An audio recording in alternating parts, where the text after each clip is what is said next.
rural youth at scale. Now I'd like to invite Neeraj to introduce the session and the panel. Thank you, Gauri, and thank you very much for your patience. We had a slight delay in the last session, and that's why we had to reduce the tea session. So thank you very much for cooperating. We'll also have the tea served over to you, so please bear with us for this session. And this is a wonderful session. This is the last session of today. We saw discussions on some key points today, which flowed from our conversation from the last week in different states. And this conversation is around the critical topic of enterprises, specifically mini and nano rural enterprises. They form the backbone of and the foundation of rural livelihoods. Yet there are challenges in terms of the ecosystem and formal support services, and that's why a large portion of them are single owned enterprises and face challenges in growing sustainably. So we are going to have a very key and important session today, and we have fantastic panel. We have people from key ministries who are directly engaging with this challenge. We have people from philanthropy, and we have people from global organizations who have worked a lot and have been working towards solving this challenge of mini and nano rural enterprises.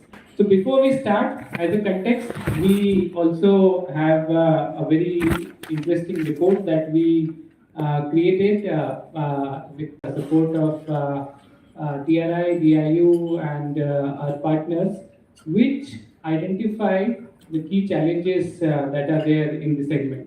So I would request if we can unveil that report quickly. The report would be there. You can give us the copies of the report, please.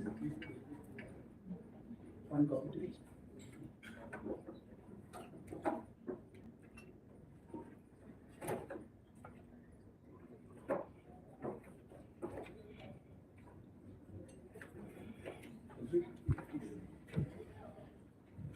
So please have a round of applause while we read this very critical report on the state of mini and nano rural entrepreneurs. We have called it mass flourishing and how MNRE can create an economic transformation.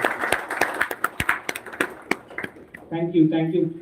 So just so that everyone gets key insights from the report, I have my colleague Anu Mehta. She is from Global Development Incubator and has been doing some fantastic work with a global initiative called Global Opportunity Youth Network, which is exactly what it is trying to create these economic opportunities for young people in rural areas. So I have Anu with me. Anu has been also very important in this report, and she will help us go through the highlights, quick highlights of the report. So over to you, Anu. Thanks, Neeraj. What I'm going to try to do in a few minutes over here is try to outline what we've been thinking around enterprises and development. And the objective is really to talk about enterprise ecosystems. But I just want to take a few steps back and talk about why this is important to think of enterprises as well as ecosystems. This will hopefully tee up the presentation and the panel really well to follow. So maybe if we can quickly share screen on here, if you prefer, I can share, and we can go through some of the highlights that we've been thinking about around enterprise ecosystems. We're sharing the screen. Okay, awesome. Give us a minute. It is just coming up. Sure.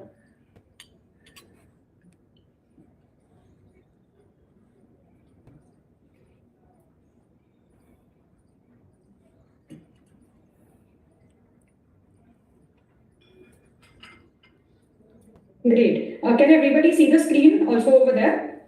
You can just confirm. No, so I think you can see, but we are not able to see. Okay, just let me know when it's up. Yeah.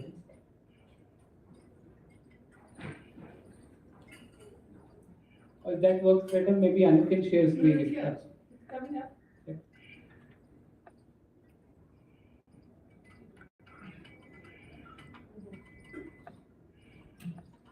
Anu and Alice, are you able to see the report? Yes, we can. It's gone back to the main screen now, but it was visible. Yeah, I can see it now. You see it now? Thank you. Yeah. Thank you. We can also see it now, and I think the audience can Okay. also see. Fine. Apologies for the digital issues, but thank you. And over to you, Anu. Thanks, Neeraj. I think maybe go quickly to the first slide and the key messages over there. If you can scroll down.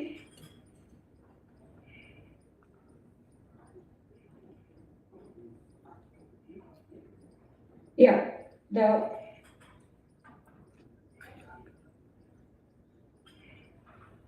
yes, this one. Great. So I think the first message that that is very, very clear is that there are many amazing things happening in India. Our GDP is growing steadily. We're outpacing GDP growth across key countries.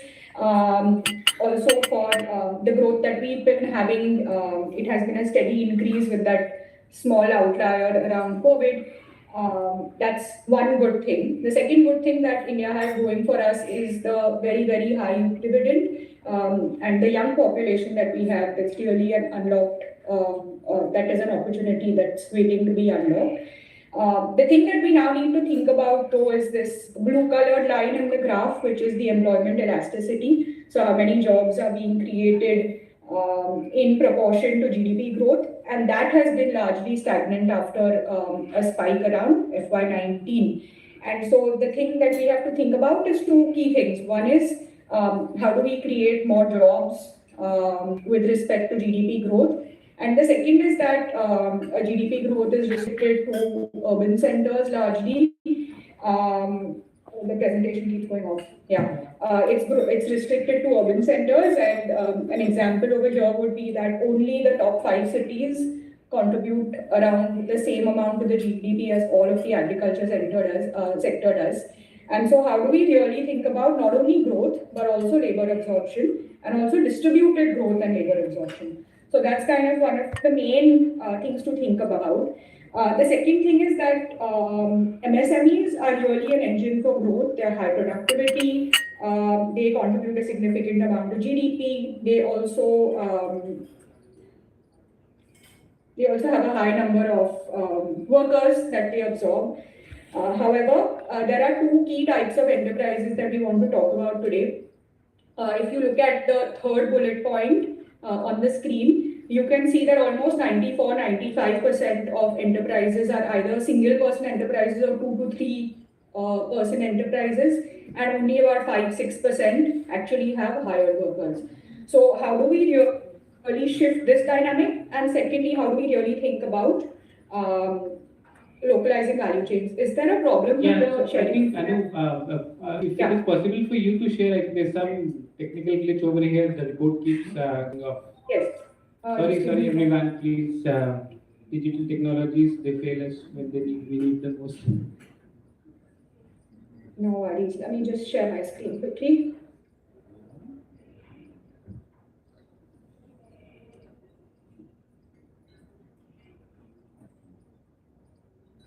Can everyone see? Yes. Is this okay? Yes. Okay, wonderful. So we've made the first point really was that we need to have distributed growth. We need to think about how to have labor absorption along with distributed growth, and we also need to think about how MSMEs are engines really for this growth, especially around rural.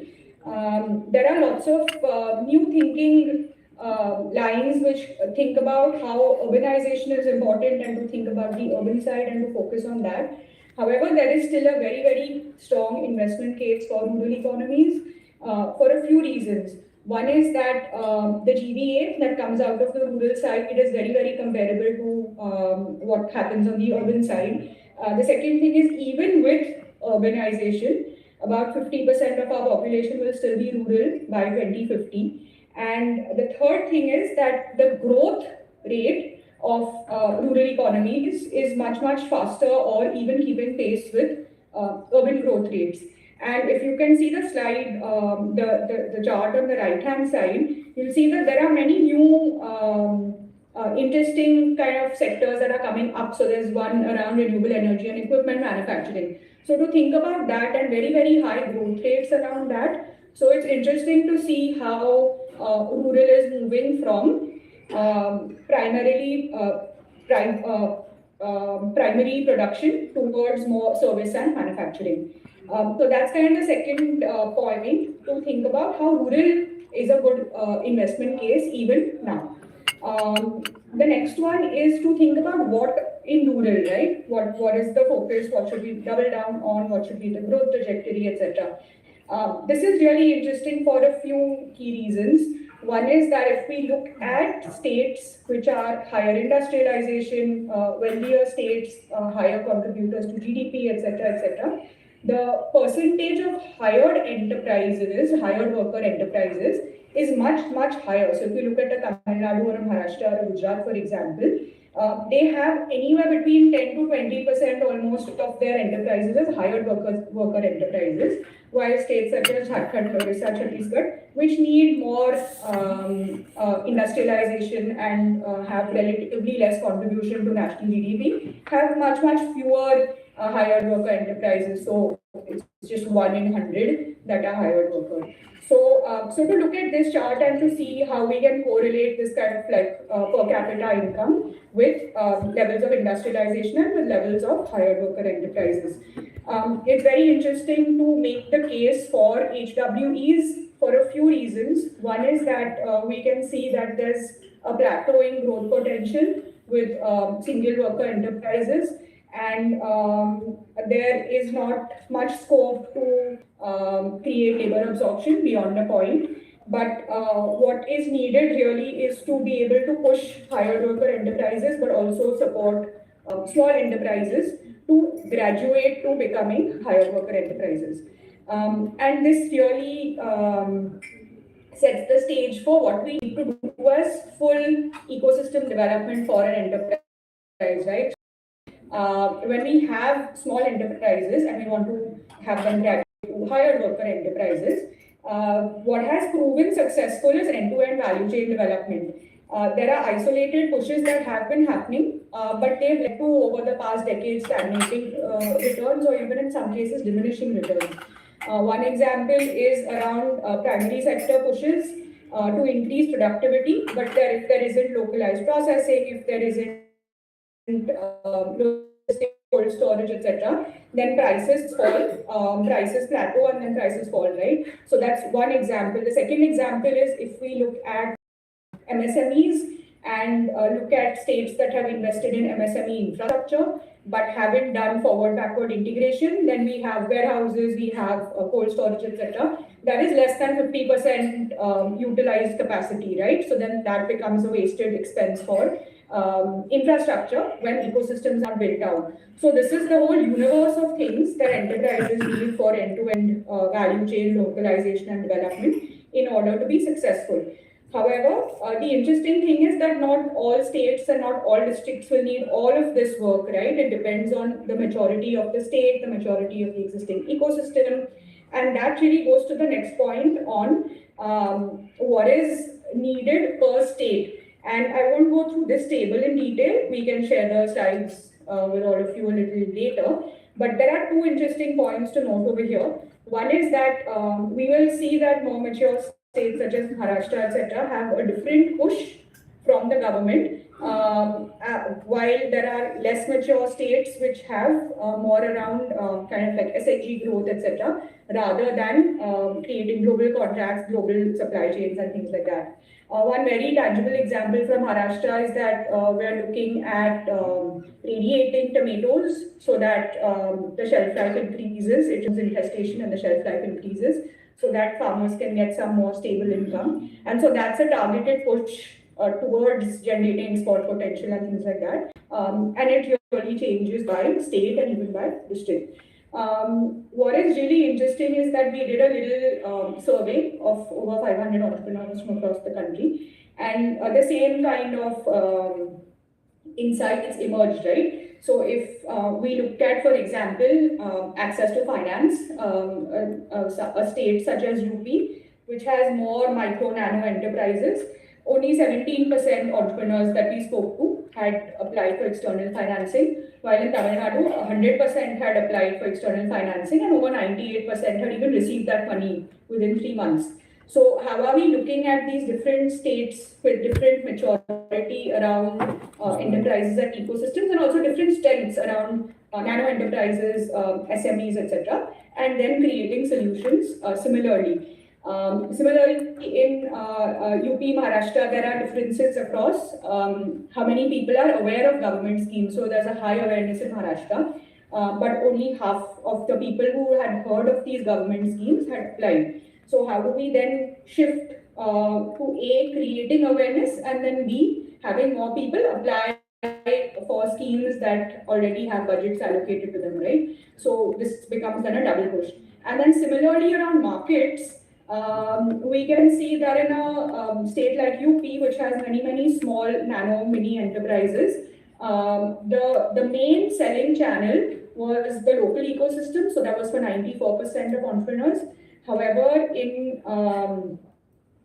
like a Tamil Nadu, for example, the main product channel selling came from orders that came from outside, and also around almost 70% entrepreneurs already use digital promotion, right? So how do we look at these types of different awareness levels, access levels, and then also who is doing what really well and who can learn from each other? Because everybody has lessons. So like a Maharashtra, Tamil Nadu can learn from UP on mini nano enterprises, while UP can learn from the others on slightly larger enterprises with higher workers. So there are much more detailed results of the survey, which we can share separately. This is just some highlights. And I will I'll leave this screen up to lead into the panel discussion with 5 key points that I wanted to make. One is that GDP growth is there, and how do we now think about distributed growth outside of urban metros, and how do we think about really labor absorption to harness our youth dividend? How do we think about rural India and do specific targeted investments in rural across mini nano enterprises, but also SMEs? And then how do we think about the different segments of enterprises, right? That's the second point. So how do we look at own account enterprises versus hired account enterprises? And a very interesting thing that's come up as a result with discussions from our colleagues at TRI, with Anish, etc., is that there's really a new definition of enterprises that's emerging, right? Which is like your micro, nano, rural enterprises. So what Anish is now calling MNREs, which is essentially enterprises that have been fundamentally informal, but they have now become formalized very quickly due to registrations for things like GST, Udyam, right? Everybody is now registering for Udyam. So even tiny enterprises have Udyam registration, they have local licenses, etc. So they are already formalized as a result of this massive push, which is fantastic, because then these can graduate the fastest to becoming higher worker enterprises, but also increasing income for people that are already working here. The fourth point is that when we think of higher worker enterprises, we need private sector capital, and a typical non-profit pushes consist of partnerships between NGO government. But how do we really bring in mainstream private sector investments to create jobs at the district level? And that's a different capability, a different capacity. So how do we think of that to complement our existing capacity? And then the last point that I will leave everyone with is that isolated pushes have not worked. So we need to have end-to-end value chain development and smaller kind of loops, more localized value chains, more localized value addition, etc. And the context, as everybody knows, I think really well in the room, is that it changes by state, it changes by district, sometimes even by block. But based on administrative structures and budgetary structures, district is a great unit, is an ideal unit of change or unit of growth. So how do we look at this district by district and really think about building out full ecosystem for enterprise support at the district level? I will request Neeraj, maybe if we can leave the slide up to tee up the panel discussion, and we can then get into it, so that these can then be some starter talking points for the panelists. Absolutely. Thank you very much, Anu. I think this was very comprehensive, and this is what we have been trying, and we thought it would be good as a pretext for the conversation. Like insightful conversation we'll have going forward. So what we see here, we see on one hand, the economic survey also estimated there are going to be 80 lakh jobs that need to be created in India every year to accommodate the workforce. And if we account for underemployment or hidden employment in agriculture, and also people who are not actively looking out, it will be even much more. So on one hand, we have this situation, and a large number of them are in rural areas. And on the other hand, we have the mini and nano enterprises, which we also saw, has the potential to create meaningful job opportunities for the rural young people who are entering into workforce. So I wanted to start the conversation, sir, with the insights we saw. 2 minutes, if I wanted to have a headline from every of the panelists, what, according to you, based on the data and the figures and everything we saw, insights, what, according to you, in 2 minutes, is the single biggest unlock for the mini and nano rural enterprises so that they can become the engines of growth for Viksit Bharat? So what, according to you, would be the single unlock and why in 2 minutes? So I would like to start with Anilji, if you can share your insights on this. Thank you, Neeraj. I think Anu's presentation has made a good case for change that has to happen in the rural landscape. So, but one thing is very clear that if you have to have enterprises at scale, there are several factors that have to come in place, including finance, physical infrastructure, digital infrastructure, and the value chain that has to be got. So if you have to do it at scale, I think a digital ecosystem for enterprise development, if it is created, then there is a possibility for everybody to kind of engage and kind of be a part of this scaling up exercise. So a digital ecosystem, I think, is something that could add a lot of value to this. Thank you, thank you. Then next to Nitesh sir, if you could share what, according to you, would be the one single most biggest unlock for the mini and nano rural enterprise? In fact, thank you for inviting me, and I welcome all my co-panelists also. In fact, in the presentation only it was shown, I will pick from there one. The youth dividend, when we talk about youth dividend, so right now if we have around 65% of our population, which is below 35 years of age, and we will be like this till 2042, the point of inflection will come. So that is the biggest asset which we can unlock, and this is something which is unique available to us. And if we unlock this, then this can bring change on the ground. And my co-panelist has also talked about the portal. I will talk about it. We have developed a portal, but I will talk about it later. Absolutely.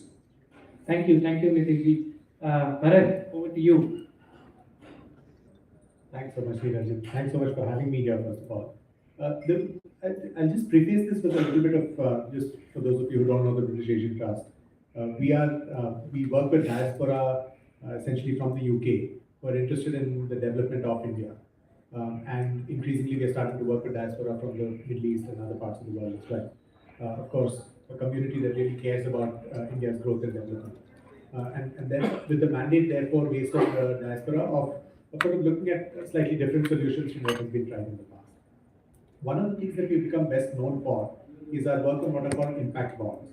Now, this is a mechanism of directing finance in a way that focuses on specific outcomes. So the one high-level unlock that I would talk about is just to say that the focus on specific outcomes as opposed to activities, which historically the development sector has always focused on. So we might have activities that are focused on, let's say, specific aspects of enterprise creation and so on. But instead, if we have a much sharper focus on outcomes, that could then also give us a lot more insight into what specific bottlenecks there might be, whether it be access to credit or other areas like that, which then need to be unlocked further. But I think as long as we have that overall focus on the outcomes that we are looking to create, In this case, it might be, let's say, the hired worker enterprise will be created. But a sharp focus on that would then sort of give us a better sense of what specific aspects need to be worked on. So just the sector as a whole, starting to focus more on outcomes. Thanks, Bharat. Now, coming to you, dear Alice, I must appreciate it is very early in the morning, and Alice has kindly agreed to be on this panel virtually. Actually, in person, reserved a seat for you here. We would have loved to have you here, but as it have it, we thank you again for joining us. Over to you, Alice. What, according to you, would be the biggest unlock for the MNRE segment? Thank you so much, and really appreciate the opportunity to participate in another wonderful event. Congratulations to the TRI team for hosting again.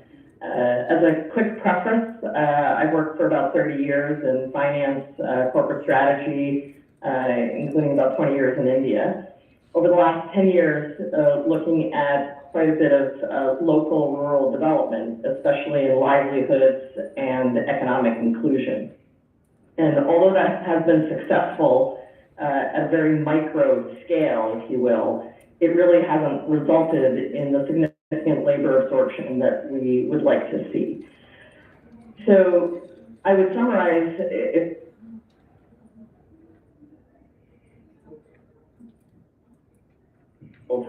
is to really focus on what I would say sunrise value chains, to set up local sector-driven councils that are able to really identify contextually what's going to drive economic growth and labor absorption. It's going to differ by district cluster. And I've seen a lot of mapping, a lot of data, a lot of opportunities, but the execution has been very difficult. And so we have, at the state level, a lot of funding that's available for growth and smart subsidies for farmer-producer organizations. We have a lot of fragmented micro successes, but there's very little aggregation and development of value chains and supply chains that are really going to drive highly contextualized local economic growth. There's a lot of work that's required for that, as Anu and others have noted, from finance to market linkages and development.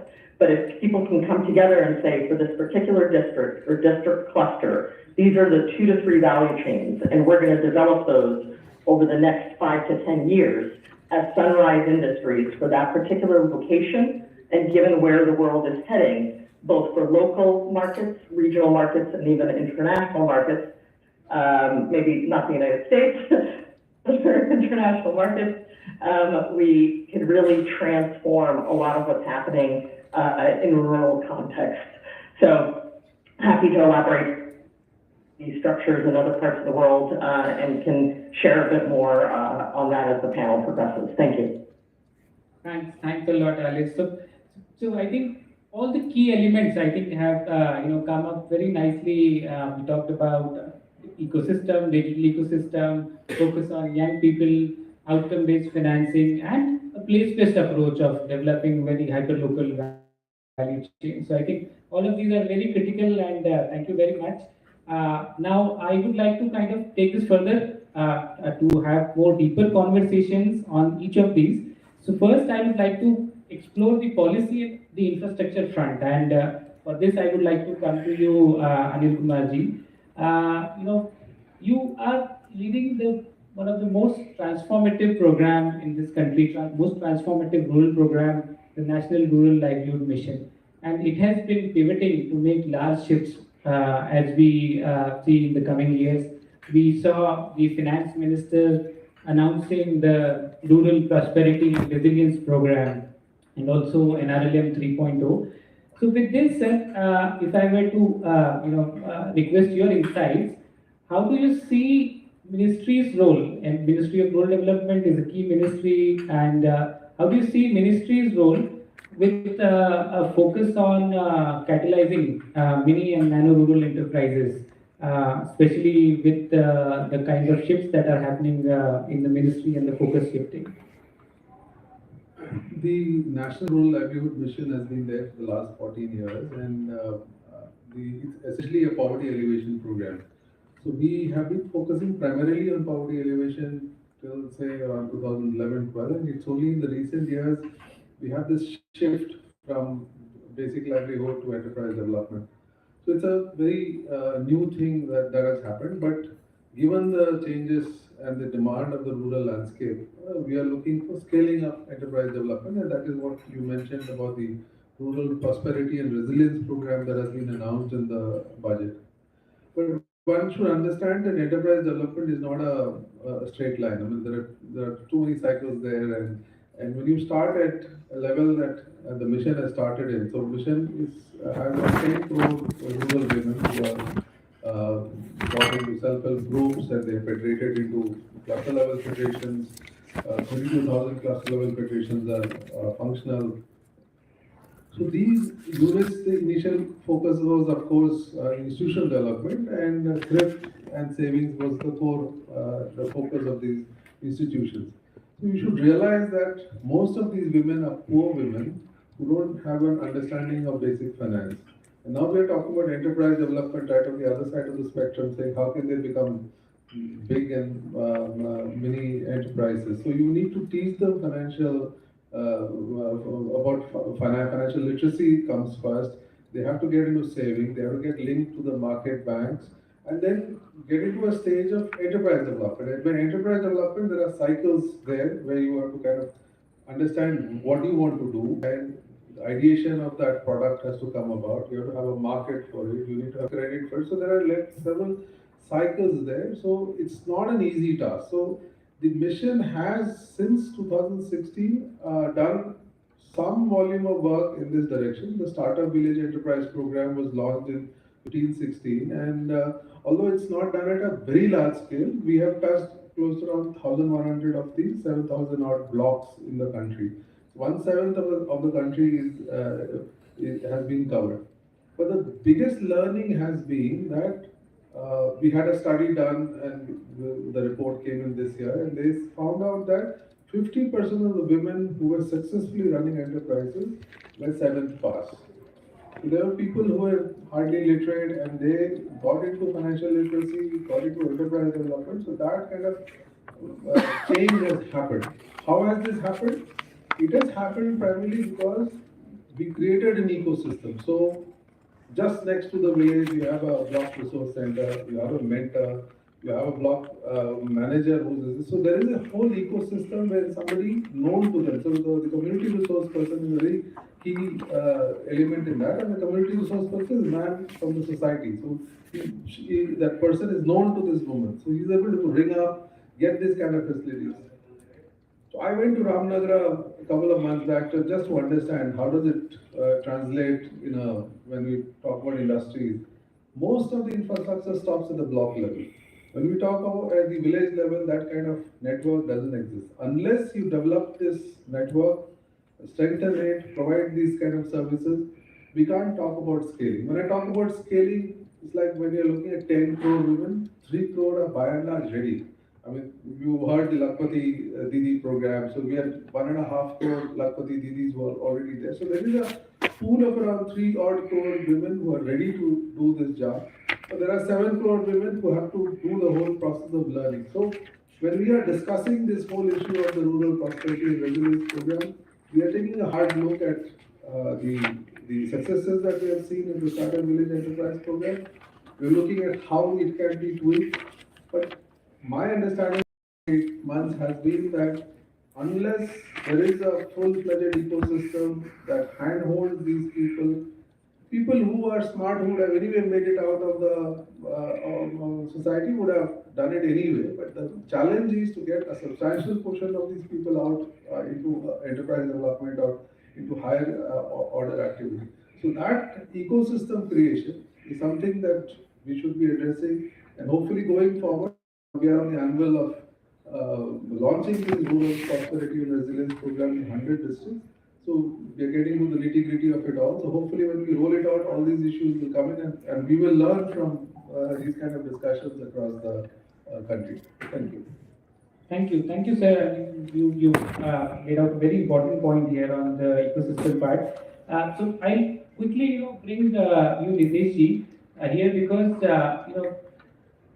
as you rightly said, India has a demographic dividend and it is going to be there for another 20, 30, 40 years. And that is the strength that we have. And most of it is in rural areas.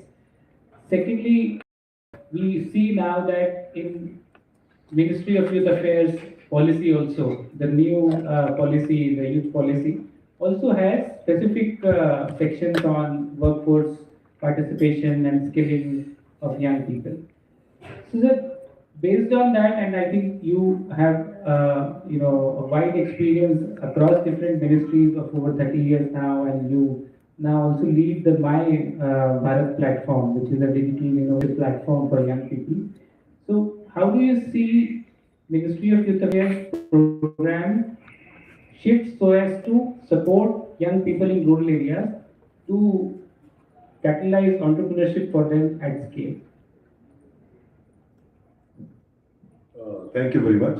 First of all, I will like to totally agree with my co-panelist. We need to take the ecosystem from block to panchayat. When we talk about block, it is around 6,500, 6,600. To panchayat, which is around 2.53 lakh, and that to villages, which is around 6.5 lakh. So a digital medium can be a big leveler. And I will like to talk about Mera Yuva Bharat platform. This is, in fact, Mera Yuva Bharat is not only a platform, it's a physical system. It will have a physical presence and it will be having a very strong digital presence also, because youth is now more and more connected to the digital thing. So basically, Mera Yuva Bharat platform has been launched by Honorable Prime Minister on 31st of October 2023, and it has around 1.85 youth registered on this. As far as jobs and other skilling things are concerned, what we have realized that soft skills are something which is needed. In fact, in many of the discussion across platform, it has been indicated to us that jobs are there, but when the person who has to hire, when he goes, then he cannot make a decision in the 10 minutes which he or she is given. So on Mera Yuva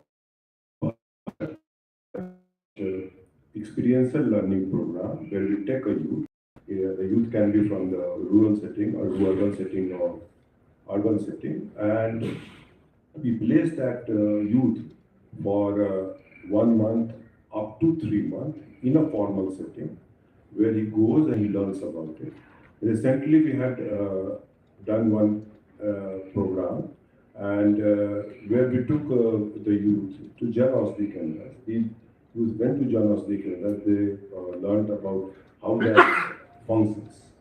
So, with the soft skills and with the Mera Yuva Bharat platform, we are trying to bring the soft skill as well as a one-stop platform for all the youth.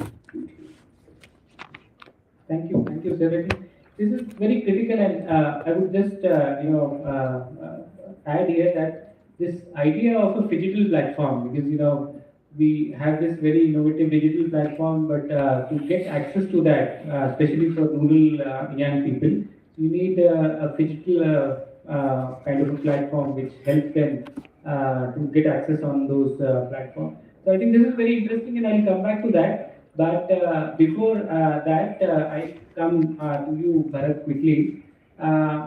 One of the things we saw was access to finance, and there are a lot of programs, there are a lot of policies to ensure access to finance to the enterprise. But when we are talking about this specific category of the mini and nano rural enterprise, which has investment requirement of 1 lakh to 5 lakh for mini and up to 25 lakh for the nano, for mini and nano the other way. So how do you see, your experience with skill bonds and outcome-based financing to support and bring in capital to skilling? So how do you think we can catalyze capital for the MNRE segment through this outcome-based route, or any other key thoughts you have around that? How do we solve the finance challenge for this particular category? Thanks for that, Neeraj. First of all, we look at impact bonds as a potentially very sort of viable route to do this, right? I mean, the whole area of outcomes-based finance, because there is a lot of philanthropy that is waiting to support all of the initiatives that the government has sort of rightly put in place, whether it's the NIM, other areas. There is philanthropic capital that is saying, how do we reach out to the last mile, to the hardest to reach people from within the government ecosystem? So, of course, the government programs have already done such a great job, as has already been pointed out. But there is philanthropic capital that is waiting to supplement all of those initiatives. The question, I think, for philanthropic capital to then try to answer is, how do we make sure that the outcomes are actually being generated? Because otherwise, what often happens with development sector interventions is that there is capital that is put in without the monitoring on what exactly is happening on the back of it. And therefore, that capital ends up getting frittered.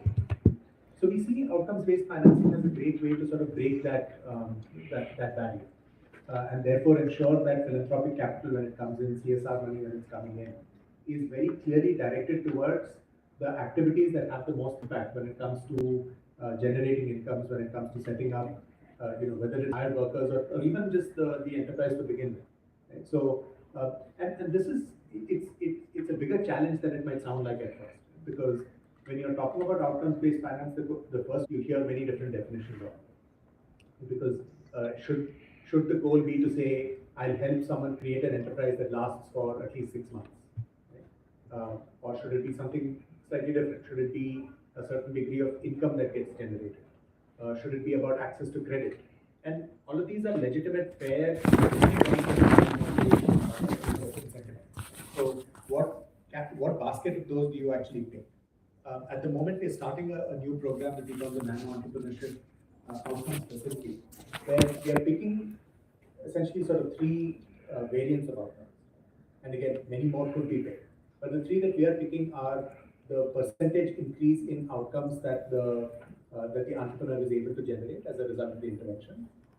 So we want that percentage to be at least 30%. So the primary for doubling farmer income. So that's of course a 100% jump. But so there's that. What is the percentage increase in the program? The second aspect being a certain base level that you want the income to reach. Right? So again, programs like the Lakpati Didi give that floor at about 1 lakh rupees. So can you reach annual incomes of at least 1 lakh? Because if you're doubling from say 30 to 60, that's still maybe not transforming the individual's life or the family's life. Right? So can you set a certain minimum threshold? And then finally, can you look at access to credit as being another aspect? So the moment you put in outcomes like this, our belief is that it will start to catalyze philanthropy a little bit more to say, okay, it's the outcomes that we're getting are very tangible in here, and therefore the confidence with which you can mobilize more money and put more money into these sorts of initiatives will go. So that's how we are hoping that that link actually happens, right, between outcomes-based finance and more capital coming into it. Thank you. So I think this is critical, and I would like to just probe this point a little further. And I see also Alice also has a background on finance. She has been working around this space for a long time. So we saw there is a big gap for MSMEs in India in terms of access to finance. So around $530 billion is the gap when it comes to MSME, and it would be further for the small and nano enterprises. So how do you kind of look at this problem? It's a huge gap that is there in terms of the demand and the supply of capital, and this is much more complicated in rural area. So I would like to first have your thoughts, Bharat, and then I'll also with this question go to Alice on how do we narrow this gap. So one you said about outcome-based financing, but what about you can be done to narrow this gap of $530 billion in terms of demand and supply of the credit for rural enterprise. This is it is a knotty sort of a problem, right? It isn't an easy one to solve. Our belief is that the kinds of things that have already been spoken about, the digital platform, the access to data, the ability to target individuals, therefore based on some aspects of their behavior or sort of data that they've generated.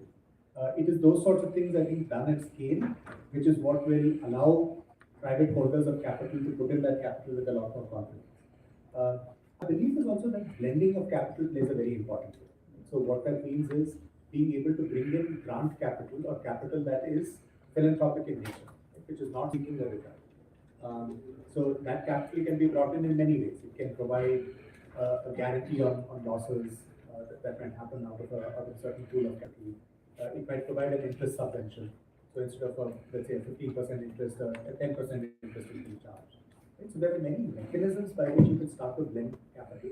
But I think that idea of blending philanthropic and maybe even government pools of capital with private return-seeking capital, that is a very powerful idea to be explored in reducing this gap, because I think where it has been done and where interest subventions, for example, have been effectively provided, that is what then allows a first-time seeker of credit to actually go and sort of be able to access capital with a lot more confidence than they would otherwise be able. So yeah, I think it's some of these ideas at scale, like digital platforms, which will really help in capturing the data that you need to be able to lend with confidence.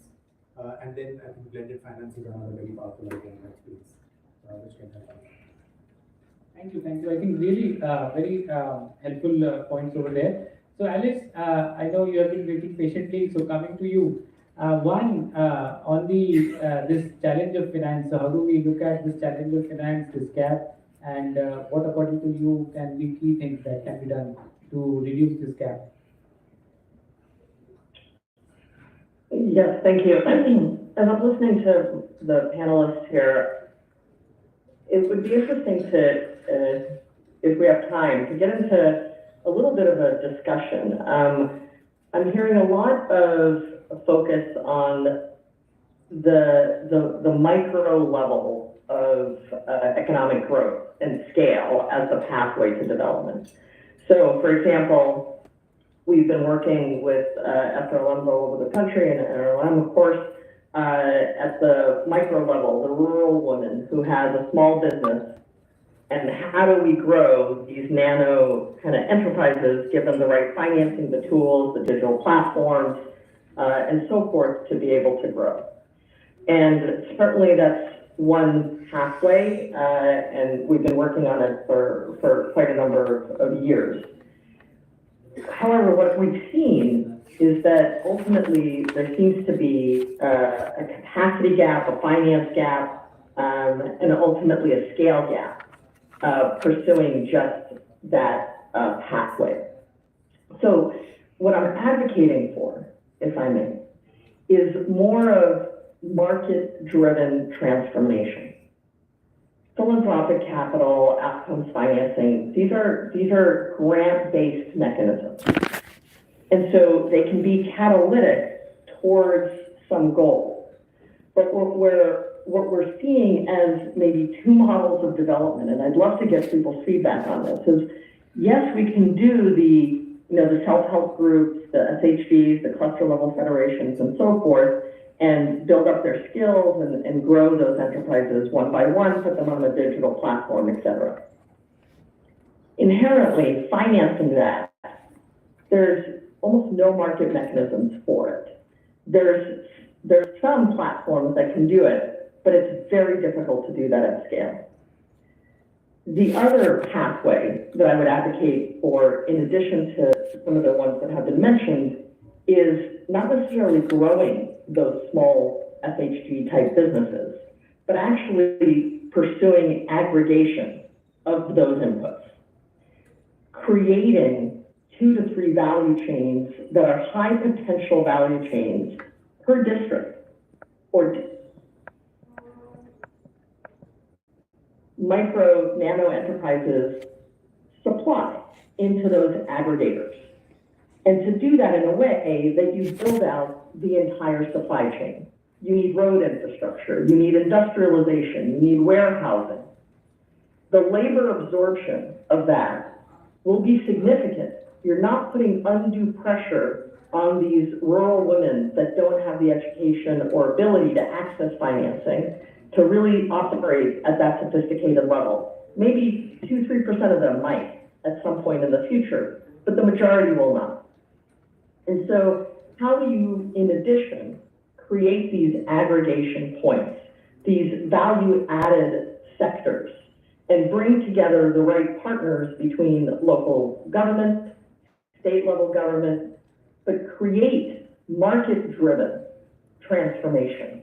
Otherwise, we are stuck in this kind of supply side training, digital platforms, et cetera, as the methodology to scale only. How do we really create much more of a market-driven approach for Sunrise Industries in priority sectors depending on the district? And it will be different district by district. So this is an inherently scalable strategy if we build the right institutions and the right sector level collaboration. But I really would love to get people's feedback on this, because rather than kind of building up these small pieces, it's actually really intentionally building out these high priority sectors. Thank you. Thanks, Alison. I'll come back to on this. I think this you have made a very pertinent point on market-based interventions and building local supply chains. Building on that, and I think our panelists also here talked about ecosystem for mini and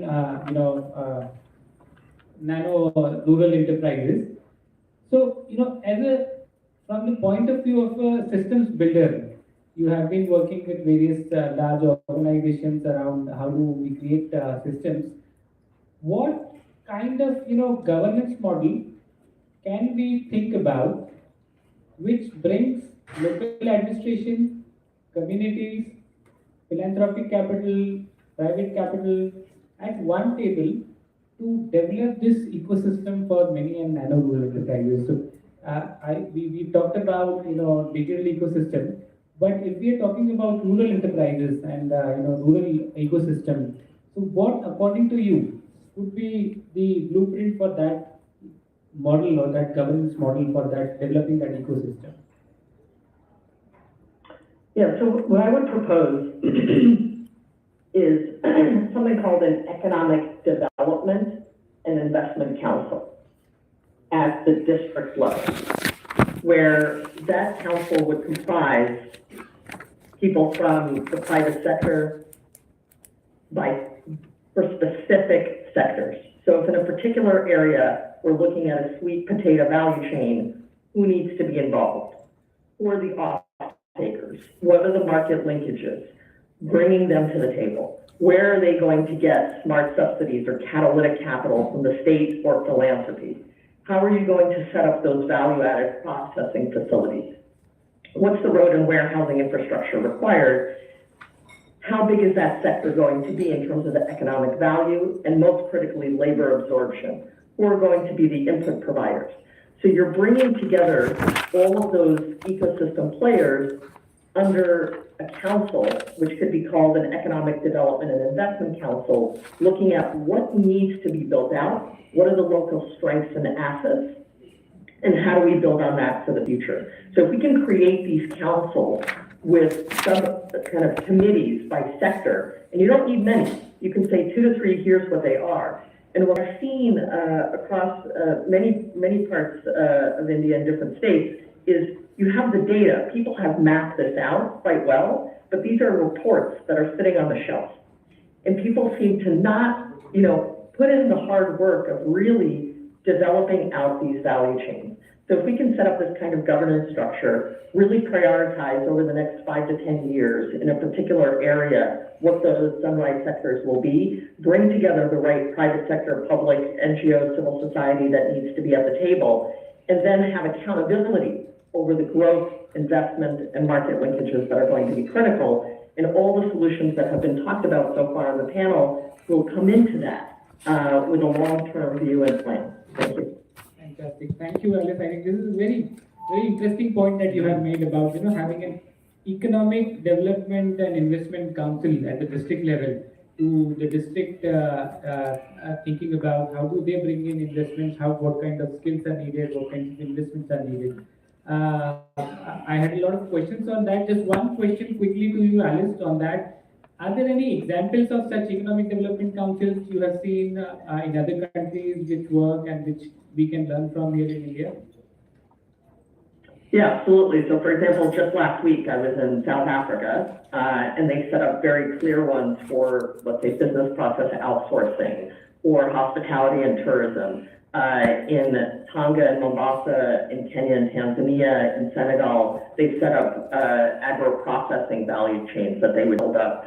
For smaller places like Singapore, they have entire economic development sector focus areas where you're essentially institutionalizing these councils that are focused on labor-absorptive economic growth. So you can see examples. Also, a couple of months ago, I was in Sao Paulo, and they have very clear focus areas in Brazil. So you can look at some of the best practices from around the world to be able to influence the way that we're setting up these kinds of governance structures in rural India. But every time we go to visit our communities, whether it's in Orissa or Jharkhand or MP or UP, we see so much potential for this economic growth engine in the rural countryside. So just very excited to see what we can do with this going forward. Thanks a lot. I think very interesting precedences we have, and we can definitely look at and learn from that what we can do for India. I'll come back to Nitinji, and I know you had another meeting scheduled, so coming back to you quickly. You building on all of these, we've got very interesting insights on how can we think about the ecosystem, how can we think about the finance, how can we think about district level governance model. Sir, the MY platform that you were talking about, that Ministry of Youth has developed in partnership with Ministry of Electronics and IT. So, you see, you were talking about a phygital platform. One is the digital, and then you need phygital structures where you can reach out to young people, especially in rural areas. So what, according to you, can be collaboration opportunities? Maybe, say with MORD or maybe MSME department, who are also actively looking to promote these entrepreneurship in rural areas, and how can we leverage the network that MORD has or the other ministries have? So do you think there are any scope or opportunities for collaboration, just as you had for the Mind platform, to catalyze entrepreneurship in rural areas? Thank you so much. I would like to say that My Bharat is a platform which has been developed for youth, and it doesn't only pertain to my ministry, it pertains to all the ministry.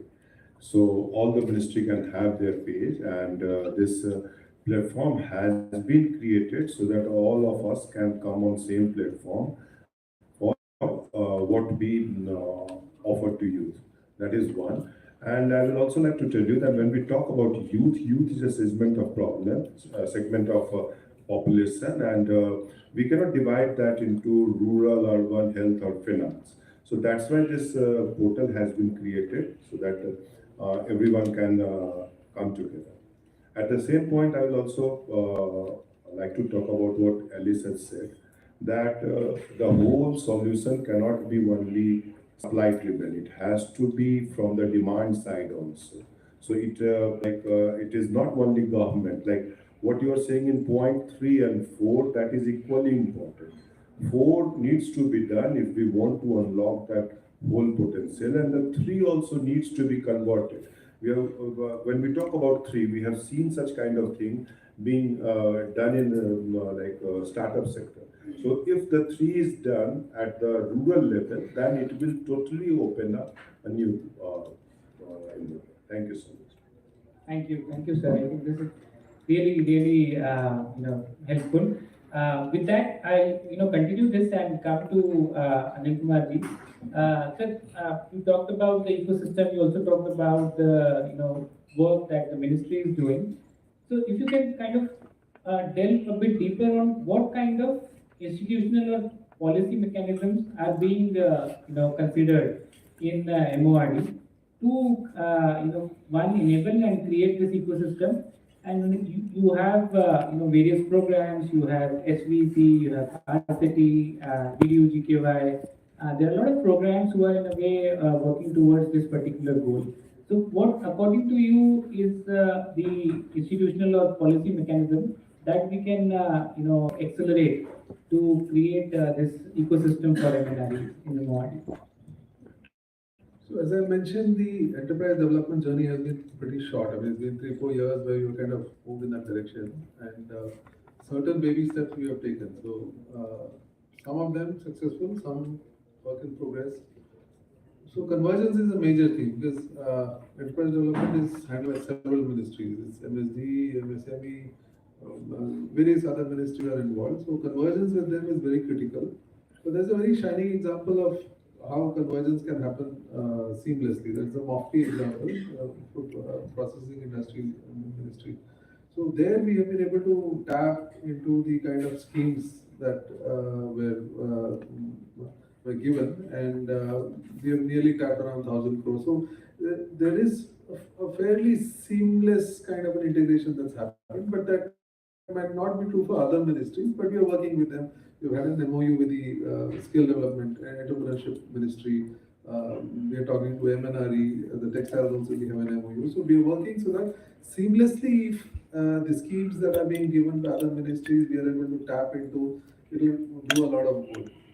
Finance is another area because nothing works without finance, right? So, and as Alice pointed out, sustainability is key. You can't just look at the supply side. You need to look at the demand side as well. So, a good part of the self-help group movement has been that they have showcased that they have the capacity to pay back. So our NPA is around 1.7, which is probably the lowest, and that is the reason they are able to get loans. So they have tapped around 11 lakh crores. So in that direction, we are moving towards individual loans, and we are trying to do tailor-made projects, and we are having MOUs with banks. We have set new targets to them. Yesterday only the Honorable Minister had a meeting with all the banks and told them that how important it is. Another aspect, the policy change that we're looking at is again a digital backbone for the entire ecosystem of the SHG movement. So we have something called the LocoS, which has been launched in the last 2.5 years. It is stabilized now. It's a one-stop shop. So anything that the SHG does, we are engaging. So moving forward, we will engage with Udyam SS, Udyam registration. All that will be done through the platform. So we know what are the gaps. And the philanthropy is also another area that we are looking at to look at examples, find out what works in the field. So these are examples that we have attempted at. Going forward, the rural resilience program that is to be launched, we are actually in discussion about catching these 2-3 value chains in a district. We're talking about 100 districts. We're talking about micro plans for the districts.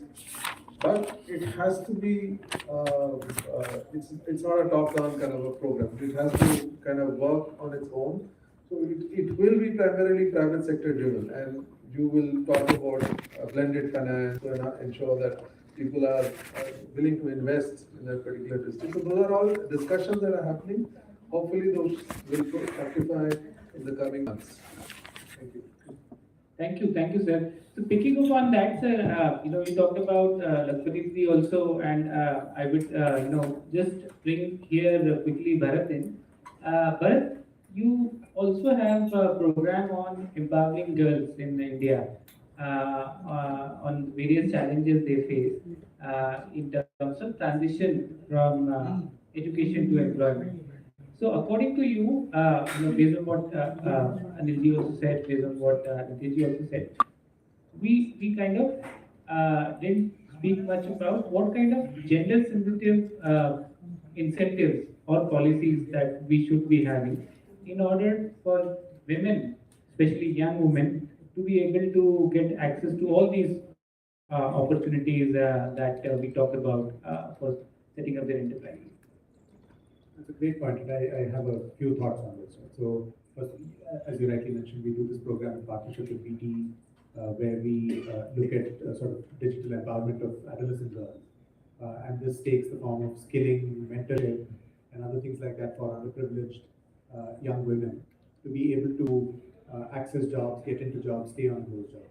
Now, the fact is, when we look at it from a macro picture, the labor force participation rate for women is not as high as it needs to be. It's far too low. And that's where your question about sort of policy changes comes in. We run this program called the Skill Impact Bond in partnership with the Ministry of Skill Development and Entrepreneurship, as well as the NSDC. And one of the things that we looked at is to mandate that 60% of the participants in that program should be women. Now, if you don't put a mandate of that kind, you might have as few as 10, 15, 20% of participants being women. Because often a training provider will just find it easier to mobilize a man and train him versus a woman. Right? With a woman, the social norms may need to be overcome a little bit. There might be family pressures and so on. So I think mandates of that kind itself can help. That's sort of one policy measure that is worth thinking about. Certainly, even when philanthropy is doing work in areas, for philanthropy to start off by saying less than 60%, less than 50% for sure, is not going to be acceptable in terms of women's participation. And so that's sort of one idea that different groups can think about. Another is, as we've been looking at large-scale employment, and as we've been thinking about what it would take to scale up the skill impact bond itself, some of the things we've been looking at are, do you need to start to go to private sector employers and look at them at least having disclosures of the number of women that they employ. So disclosure to their boards, to their investors, can then start to put pressure on them to say, look, if I'm at 15% right now, why am I at 15%? And if my competitor has reached 30, 40%, why am I lagging behind? And so that can just put a little bit of peer pressure on companies to then start to say, I need to shift my hiring practices. I need to think about what it will take to employ women more successfully. So that's sort of another set of ideas there that will be pursued. I think a third, more at maybe a city level, is we are seeing a lot of the barriers for employment of women being about, let's say a girl needs to transition from